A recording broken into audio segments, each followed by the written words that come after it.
Magandang araw mga bata. Ako nga pala si Sirkriz, ang inyong magiging guro ngayong araw. Tara, samahan niyo akong tuklasin natin ang makulay na mundo ng sining. Handa na ba ang lahat?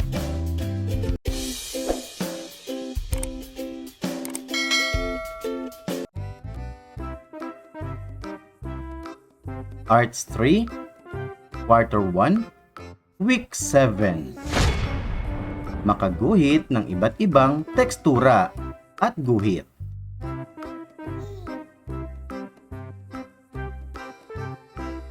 MELC.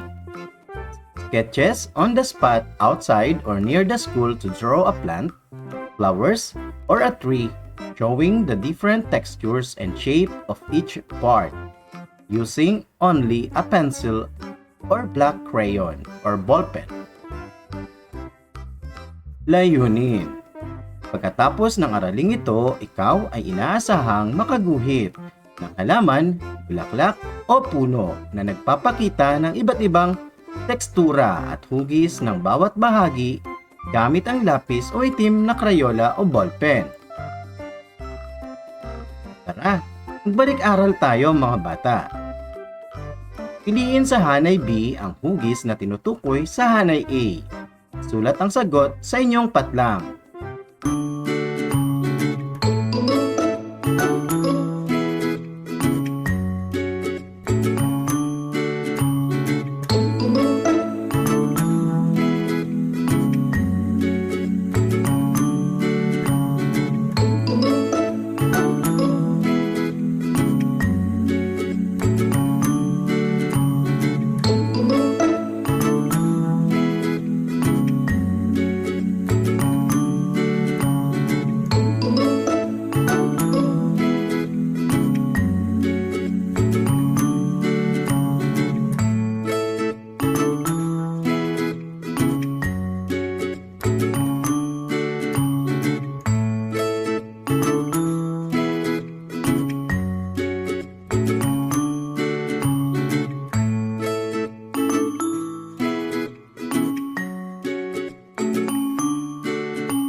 Tara, sagutan natin.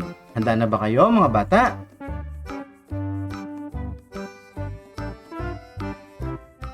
Para sa hanay A, ang ating unang sagot ay tama.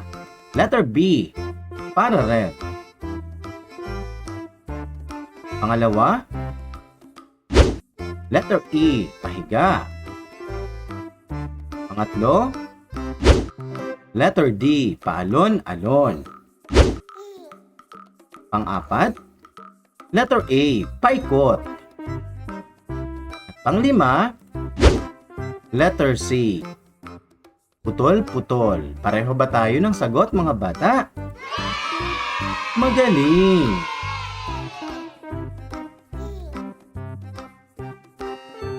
Tara, maglaro tayo. Alam niyo bang laruin ito? Magaling! 4 pics in 1 word. Handa na ba ang lahat?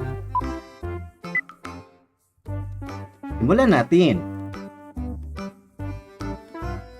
Ano ang nakikita sa larawan? Unan, ang nawawalang letra.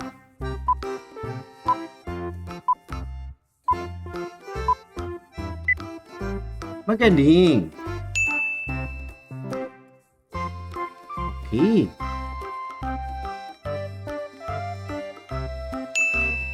Yan natin ang T. Alam nyo na ba mga bata? Tama! Ang tamang sagot ay sketching. Magaling! Ang sketching ay mabilis na pagtatala ng mga bagay na iyong nakikita sa paligid. Ito ay gumagamit ng linya at hugis. Ito rin ang nagsisilbing gabay ng isang pintor para makabuo ng isang likhang sining. Ito ay gumagamit ng linya at hugis. Pangalawang larawan. Ano ang mga nawawalang letra?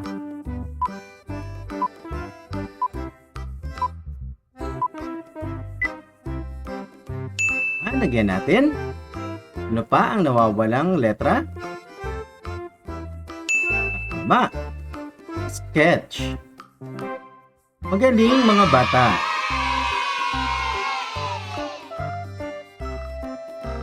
Ang sketch ay hindi konkretong likhang sining. Lang ito sa detalye at kulay. Ang mga linya at hugis ay ginagamit sa paggawa ng mga sketches. Puriing mabuti ang sketch ng isang bulaklak. Lang ito sa detalye at kulay. Ang isang sketch ay kadalasang simple ngunit maganda. Kung iyong pagmamasdang mabuti, ang tekstura nito ay cross-hatch line. Subukan muli natin mga bata. Ano ang nakikita sa larawan?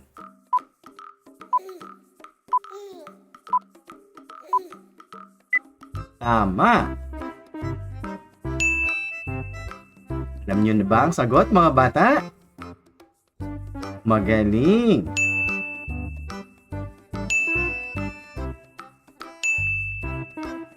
Tekstura. Magaling mga bata! Ang tekstura ay isang elemento ng sining na naglalarawan ng bagay at tao ayon sa kanyang katangiang pisikal.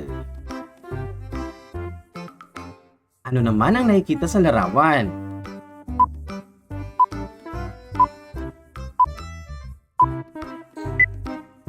Subukan natin. Alam niyo na ba mga bata ang tamang sagot? Ayan, buo na ang ating salita. Ang tamang sagot ay hugis. Magaling mga bata. Ang hugis naman ay naglalarawan sa pisikal na forma ng isang bagay. Ang mga linya at hugis ay ginagamit sa paggawa ng mga sketches. Tara, subukan natin ang gawain sa pagkatuto bilang isa. Basahin ng mabuti ang mga pangusap, isulat ang tama kung wasto ang pahayag at mali kung hindi. Handa na ba mga bata? Subukan natin. Una, ang mga linya at hugis ay ginagamit sa paggawa ng mga sketches.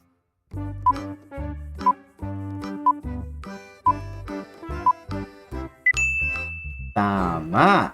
Magaling mga bata! Lagyan ng check kung pareho tayo ng kasagutan. Pangalawa, ang sketching ay mabilis na pagtatala ng mga bagay na iyong nakikita sa paligid.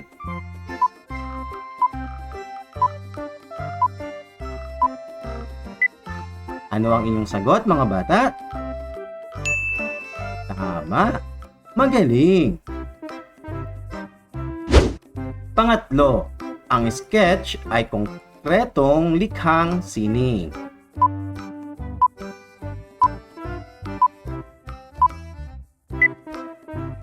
Ano ang inyong sagot mga bata? Mali!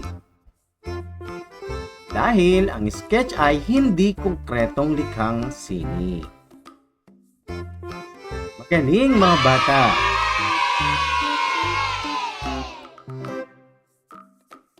Gawain sa pagkatuto bilang 2.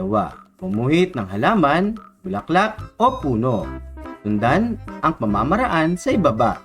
Humingi ng tulong sa iyong kasama sa bahay at ipasa ito sa iyong guro para sa iyong output at performance task. Mga kagamitan: bond paper, itim na crayola, lapis, recycled na karton. Humanap ng isang halaman, bulaklak o puno na gusto mong iguhit. 2. Guhit at ipinta ang mga detalye nito. 3. Pakita ang tekstura gamit ang cross-hatch lines. 4. Kulayan ito at pagandahin pa. 5. Pakita mo ang iyong ginawa sa miyembro ng iyong pamilya at ibahagi ang iyong naramdaman habang ginagawa mo ang iyong likhang sining. Tara, panoorin natin ang isang halimbawa ng pagguhit ng ibon.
Galing mga bata!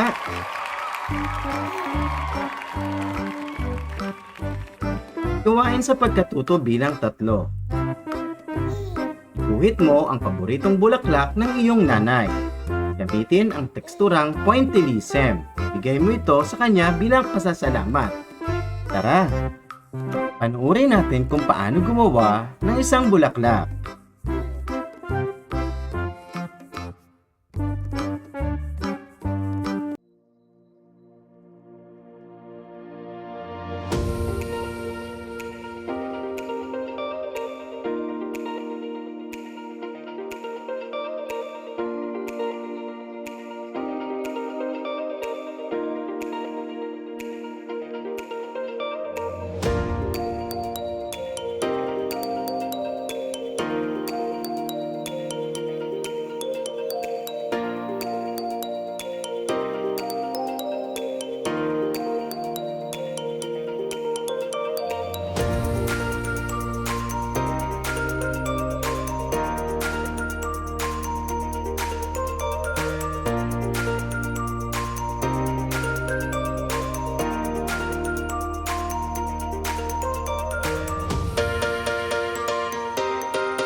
Magaling mga bata!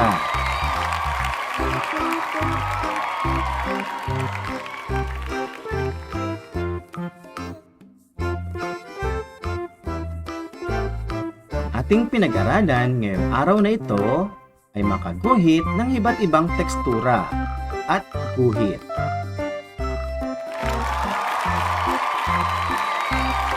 Dito nagtatapos ang ating aralin ngayong araw. Di ba kayong natutuhan mga bata? Muli, ako ang inyong Sirkriz.